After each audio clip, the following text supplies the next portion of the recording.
शांति। आज है 12 दिसंबर 2021 के अव्यक्त महावाक्य। पहले एक नजर मुरली के मुख्य पॉइंट्स पर। बाप दादा ने कहा, ब्राह्मण जीवन अर्थात स्वतः योग युक्त और सदा युक्ति युक्त। सदा योग युक्त रहने की सरल विधि है अपने को सारथी और साक्षी समझकर चलना। यह स्मृति सहज ही देह से न्यारा बना देती है। जहाँ देह अभिमान नहीं, वहाँ सहज योग युक्त बन जाते और हर कर्म में युक्ति युक्त भी स्वतः हो जाते हैं। अगर बाप द्वारा मिले हुए वशीकरण मंत्र को भूले तो माया कोई न कोई स्थूल व सूक्ष्म कर्मेंद्रियों के परवश बना देगी। फिर बाबा ने कहा, सदा ध्यान रखना, किसी एक बात में भी माया के वशीभूत हो गए तो फिर सभी भूत प्रवेश हो जाएंगे, क्योंकि इन भूतों की भी आपस में यूनिटी बहुत होती है। माया का एक भूत आया तो वह सभी का आह्वान करेगा, फिर यह भूत सारथी से स्वार्थी बना देंगे। सारथी अर्थात वश होने वाले नहीं, लेकिन वश करके चलाने वाले। ब्रह्मा बाप ने इस विधि से ही नंबर 1 की सिद्धि प्राप्त की। आगे कहा, शिव बाप भी देह को अधीन कर प्रवेश होते अर्थात सारथी बनते हैं, देह के अधीन नहीं होते। इसलिए फॉलो फादर करो। चलते फिरते बीच बीच में यह चेक करो, मैं सारथी अर्थात सर्व को चलाने वाली आत्मा अपनी न्यारी और प्यारी स्थिति में स्थित हूँ। यह चेकिंग का संस्कार नेचुरल बनाओ। जबकि उल्टे संस्कार ना चाहते भी कोई ऐसे कर्म करा लेते हैं, तो क्या चेकिंग के नेचुरल शुद्ध संस्कार अपना काम नहीं कराएंगे? और लास्ट में बाबा ने कहा, अगर साक्षी होकर देखेंगे, सोचेंगे और करेंगे तो सब कुछ करते भी सदा निर्लेप रहेंगे, अर्थात माया के लेप से न्यारे रहेंगे। ब्रह्मा बाप से प्यार है तो प्यार की निशानी है समान बनना अर्थात फॉलो करना। और अब सुनते हैं महावाक्यों को विस्तार से। मुरली का सार, योग युक्त युक्ति युक्त बनने की युक्ति। आज बाप दादा अपने सर्व बच्चों में से विशेष 2 प्रकार के बच्चे देख रहे हैं। एक है सदा योग युक्त और हर कर्म में युक्ति युक्त। दूसरे योगी हैं लेकिन सदा योग युक्त नहीं है और सदा हर कर्म में स्वतः युक्ति युक्त नहीं। मनसा व बोल कर्म तीनों में से कभी किसमें युक्ति युक्त नहीं। वैसे ब्राह्मण जीवन अर्थात स्वतः योग युक्त और सदा युक्ति युक्त। ब्राह्मण जीवन की अलौकिकता वो विशेषता वो न्यारा और प्यारापन यही है, योग युक्त और युक्ति युक्त। लेकिन कई बच्चे इस विशेषता में सहज और नेचुरल चल रहे हैं और कोई अटेंशन भी रखते हैं, फिर भी सदा दोनों बातों का अनुभव नहीं कर सकते। इसका कारण क्या?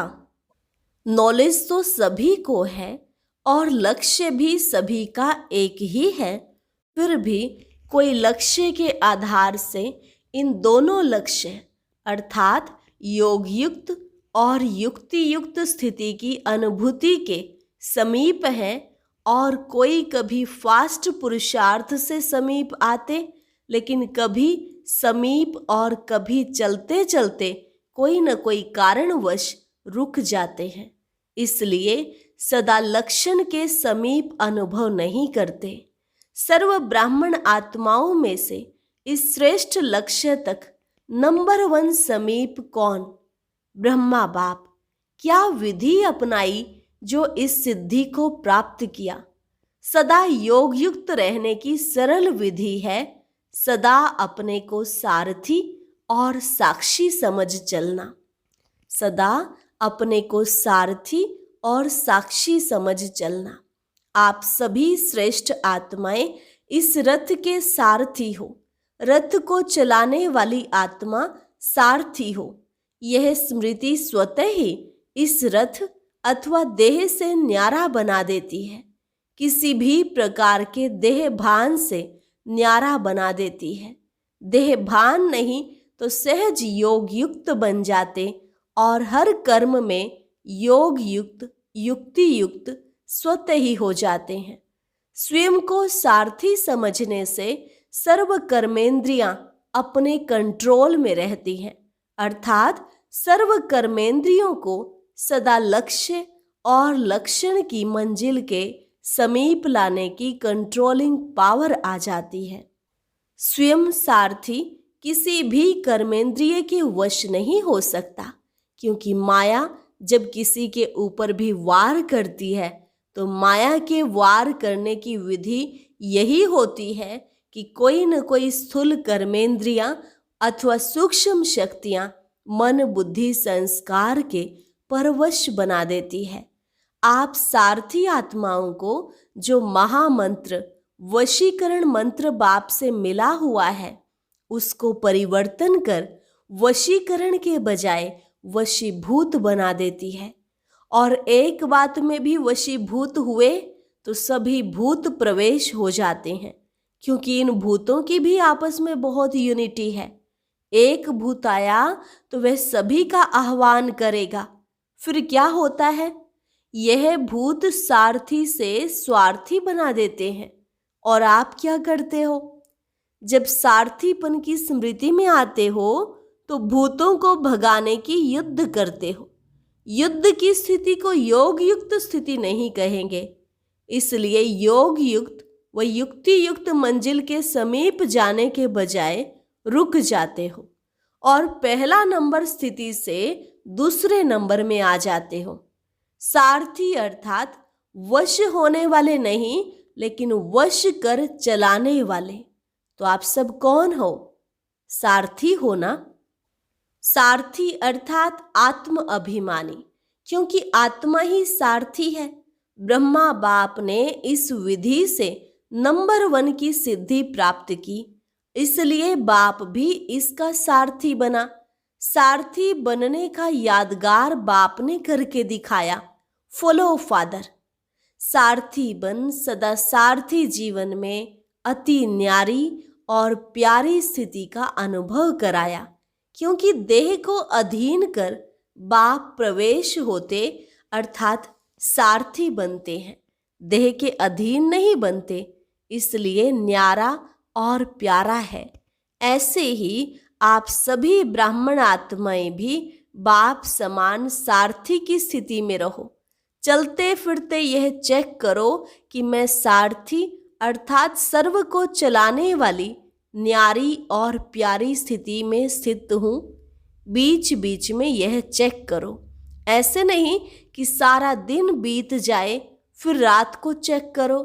सारा दिन बीत गया तो बीता हुआ समय सदा के लिए कमाई से गया, इसलिए गंवा करके होश में नहीं आना। यह स्वतः नेचुरल संस्कार बनाओ। कौन सा? चेकिंग का।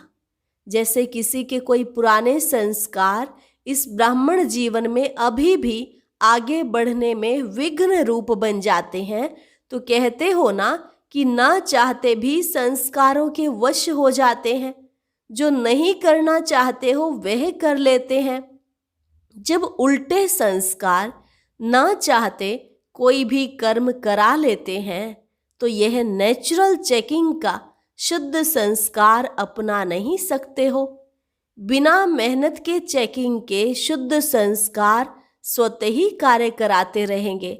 यह नहीं कहेंगे कि भूल जाते हैं या बहुत बिजी रहते हैं। अशुद्ध अथवा व्यर्थ संस्कार है।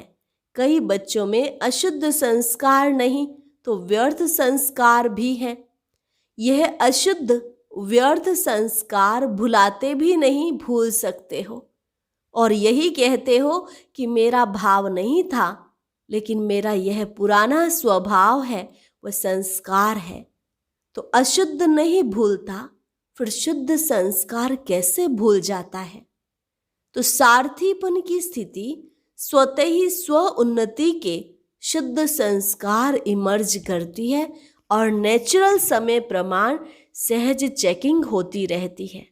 अशुद्ध आदत से मजबूर हो जाते हो और इस आदत से अर्थात सारथीपन की स्मृति से मजबूत हो जाएंगे। तो सुना, सदा योग युक्त युक्ति युक्त रहने की विधि क्या हुई? सारथी बनकर चलना। सारथी स्वतः ही साक्षी हो, कुछ भी करेंगे, देखेंगे, सुनेंगे। साक्षी बन देखने, सोचने, करने सब में सब कुछ करते भी निर्लेप रहेंगे, अर्थात माया के लेप से न्यारे रहेंगे। तो पाठ पक्का किया ना? ब्रह्मा बाप को फॉलो करने वाले हो ना? ब्रह्मा बाप से बहुत प्यार है ना? प्यार की निशानी है, क्या निशानी है? समान बनना, अर्थात फॉलो करना। सभी टीचर्स का बाप से कितना प्यार है। बाप सदा टीचर्स को अपने सेवा के समीप साथी समझते हैं। तो पहले फॉलो टीचर्स करेंगी ना? इसमें सदा यही लक्ष्य रखो कि पहले मैं। ईर्ष्या में पहले मैं नहीं, वह नुकसान करती है। शब्द वही है, पहले मैं, लेकिन एक है ईर्ष्यावश पहले मैं। तो इससे पहले के बजाय कहाँ लास्ट पहुंच जाता, फर्स्ट से लास्ट आ जाता। और फॉलो फादर में पहले मैं कहा और किया तो फर्स्ट के साथ में आप भी फर्स्ट हो जाएंगे। ब्रह्मा फर्स्ट है ना? तो सदा यह लक्ष्य रखो कि टीचर्स अर्थात फॉलो फादर और नंबर 1 फॉलो फादर। जैसे ब्रह्मा नंबर 1 बना तो फॉलो करने वाले भी नंबर 1 का लक्ष्य रखो। टीचर्स सभी ऐसे पक्की है ना? हिम्मत है फॉलो करने की? क्योंकि टीचर्स अर्थात निमित्त बनने वाली, अनेक आत्माओं के निमित्त हो। तो निमित्त बनने वालों के ऊपर कितनी जिम्मेवारी है। जैसे ब्रह्मा बाप निमित्त रहे ना, तो ब्रह्मा बाप को देख करके कितने ब्राह्मण तैयार हुए। ऐसे ही टीचर्स कोई भी कार्य करती हो, चाहे खाना बना रही हो, चाहे सफाई कर रही हो, लेकिन हर कर्म करते यह स्मृति रहे कि मैं निमित्त हूँ अनेक आत्माओं के प्रति। जो और जैसा मैं करूँगी, मुझ निमित्त आत्मा को देख और भी करेंगे। इसलिए बाप दादा सदैव कहते हैं, एक तरफ है भाषण करना और दूसरे तरफ है बर्तन मांजना। दोनों ही काम में योग युक्त युक्ति युक्त। काम कैसा भी हो, लेकिन स्थिति सदा ही योग युक्त और युक्ति युक्त हो। ऐसे नहीं भाषण कर रहे हैं तब तो योग युक्त रहें, और बर्तन मांजना अर्थात साधारण काम कर रहे हैं तो स्थिति भी साधारण हो जाए।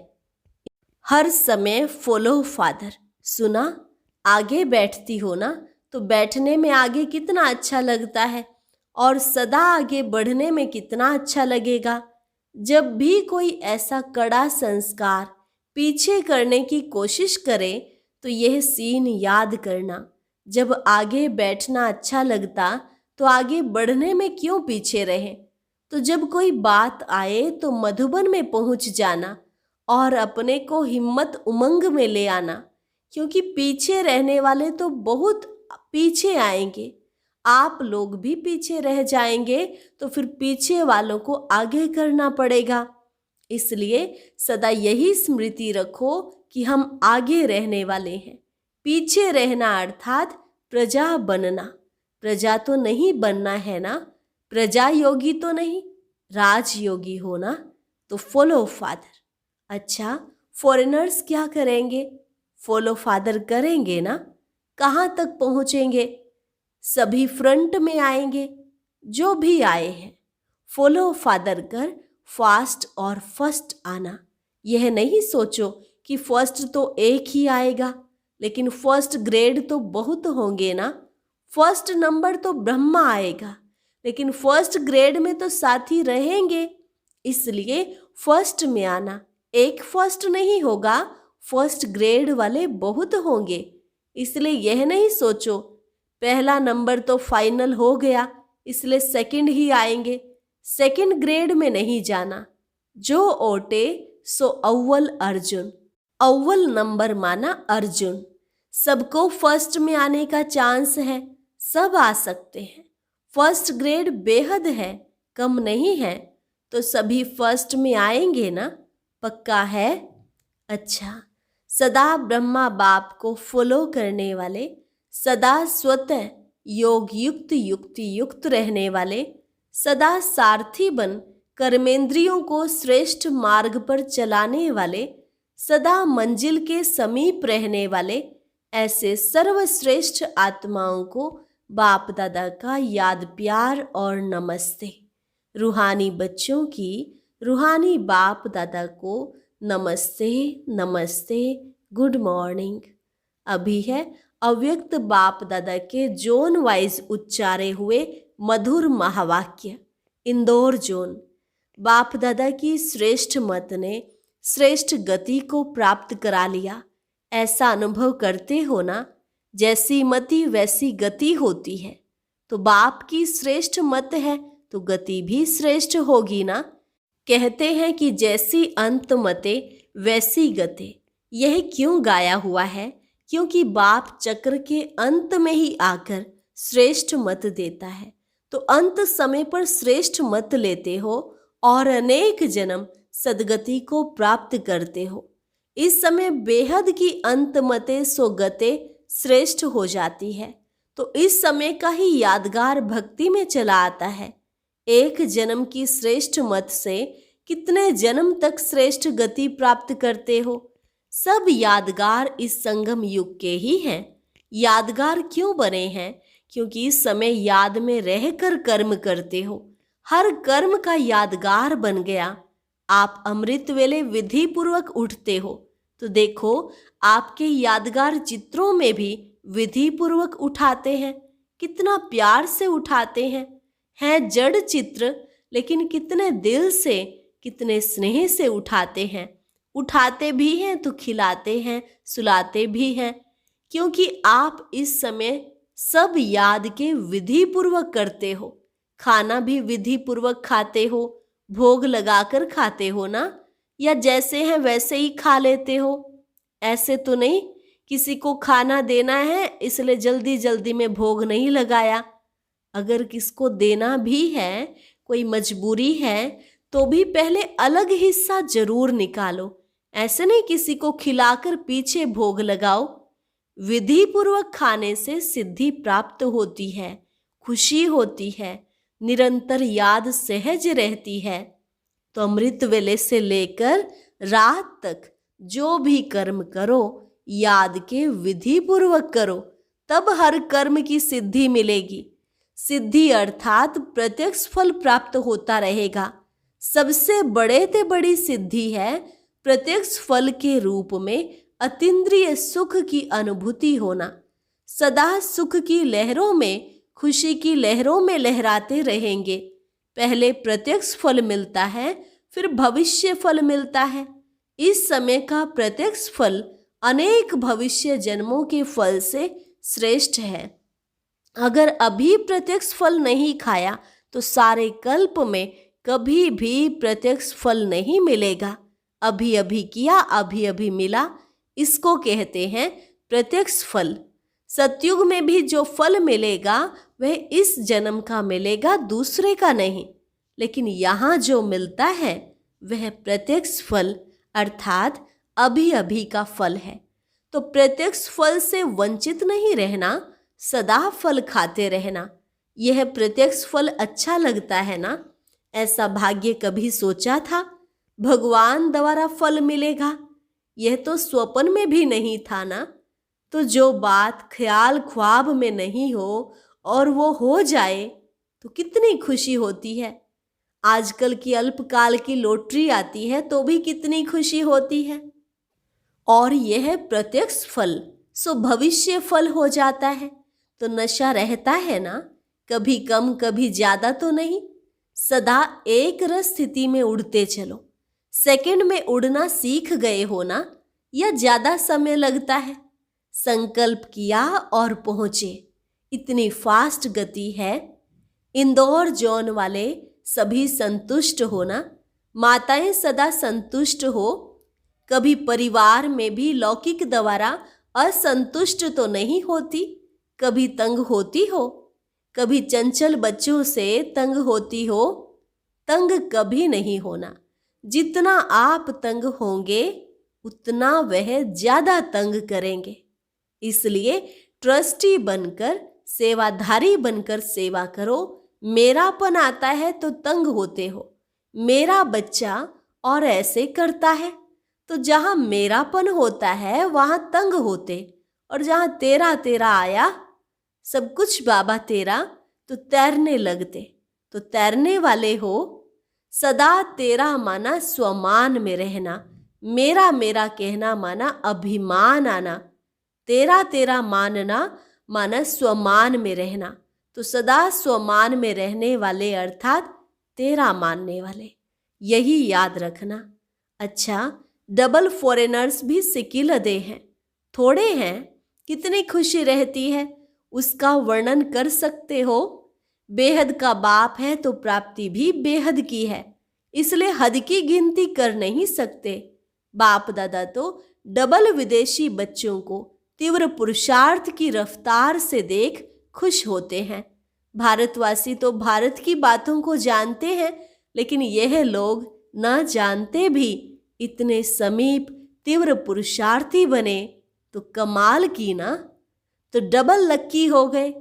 और भारतवासियों को क्या नशा है कि हम ही हर कल्प में अविनाशी भारतवासी बनेंगे। यह नशा है ना। अविनाशी खंड भारत है, हर एक का अपना अपना नशा है। सभी को भारत में ही आना पड़ेगा ना, और आप तो बैठे ही भारत में हो। अच्छा, ओम शांति। वरदान है, अपने मस्तक द्वारा तीसरे नेत्र का साक्षात्कार कराने वाले सच्चे योगी भव। अपने मस्तक द्वारा तीसरे नेत्र का साक्षात्कार कराने वाले सच्चे योगी भव। यादगार में योगी के मस्तक पर तीसरा नेत्र दिखाते हैं। आप सच्चे योगी बच्चे भी अपने मस्तक द्वारा तीसरे नेत्र का साक्षात्कार कराने के लिए सदा बुद्धि द्वारा एक बाप के संग में रहो। एक बाप, दूसरे हम, तीसरा न कोई। जब ऐसी स्थिति होगी तब तीसरे नेत्र का साक्षात्कार होगा। अगर बुद्धि में कोई तीसरा आ गया तो फिर तीसरा नेत्र बंद हो जाएगा। इसलिए सदैव तीसरा नेत्र खुला रहे, इसके लिए याद रखना कि तीसरा न कोई। स्लोगन, प्रसन्न चित्त बनना अर्थात परेशान होना और परेशान करना। प्रसन्न चित्त बनना अर्थात परेशान होना और परेशान करना। अच्छा, ओम शांति। आज की अव्यक्त मुरली जरूर सुने। उसके लिए ऊपर दिए गए बॉक्स को टच करें।